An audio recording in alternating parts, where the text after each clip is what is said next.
Good afternoon, Penny Pitcher Farms. This is Ed Morgan coming at you live as we're getting ready to make the changing of the paddocks here at Penny Pitcher Farm.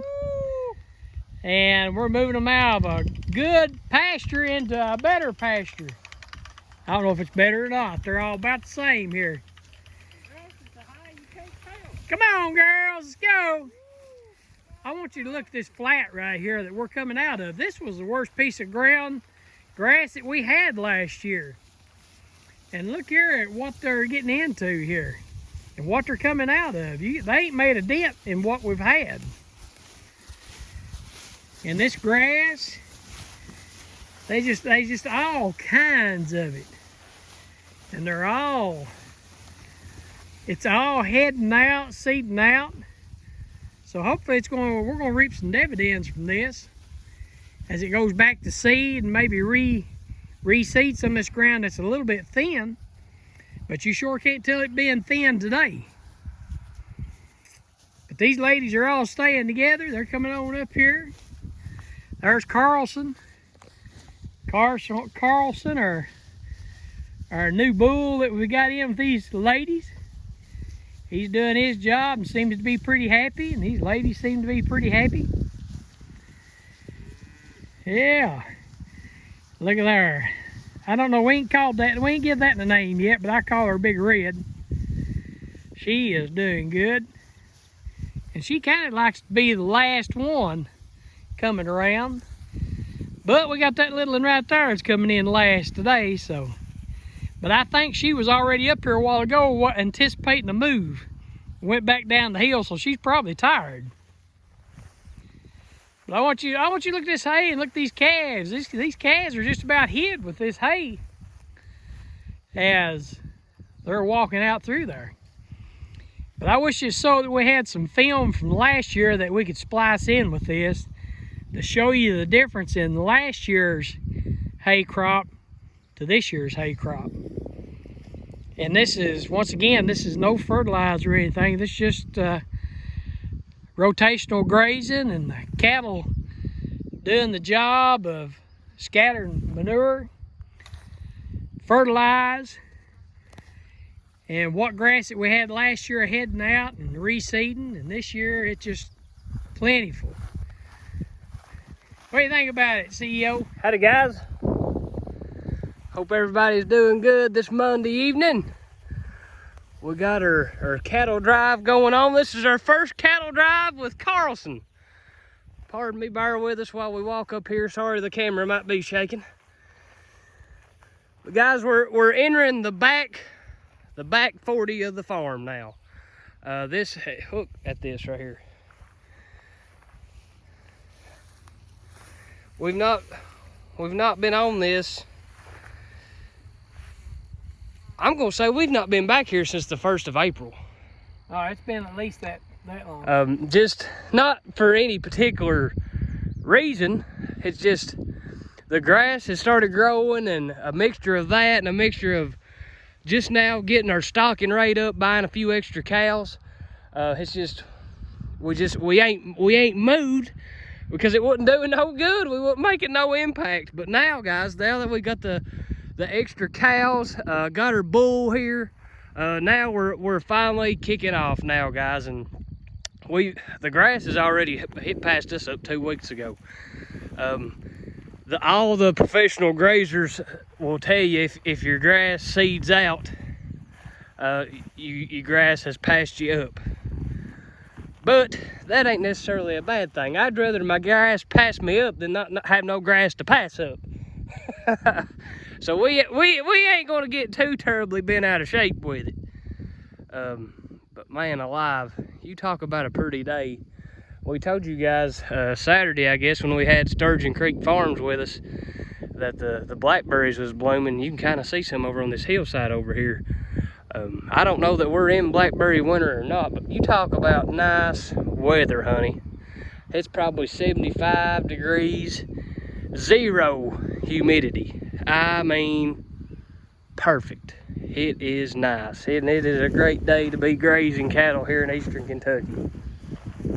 Guys, We've had several people in the county that's already got their first cutting of hay on the ground, and Alex and Doug had told us that they'd already cut some hay too last week.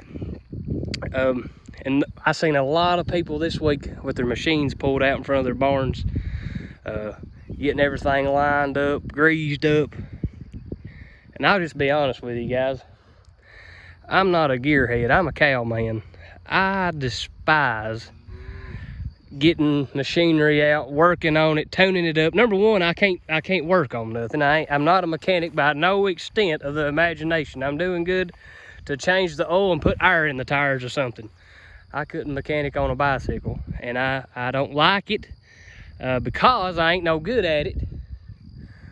But guys, when you do this right here, while everybody else is getting their hay machinery up and running, spending whatever to get everything that they broke last year fixed, or that's the way we always was anyway, break it and put it up and say we'd worry about it next year.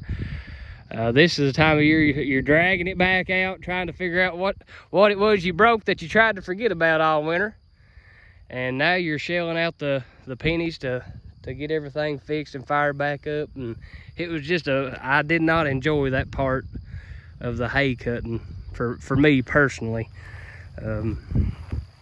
But guys, Doug was telling us there Saturday, he loves it. He loves cutting hay and enjoys it. And to each their own, honey. I'm glad he does, because I gotta have hay. But if I can buy it off somebody, I sure ain't gonna fool with buying the machinery and cutting it myself. What about you, Junior? For our small of operation, it's just the money don't work out.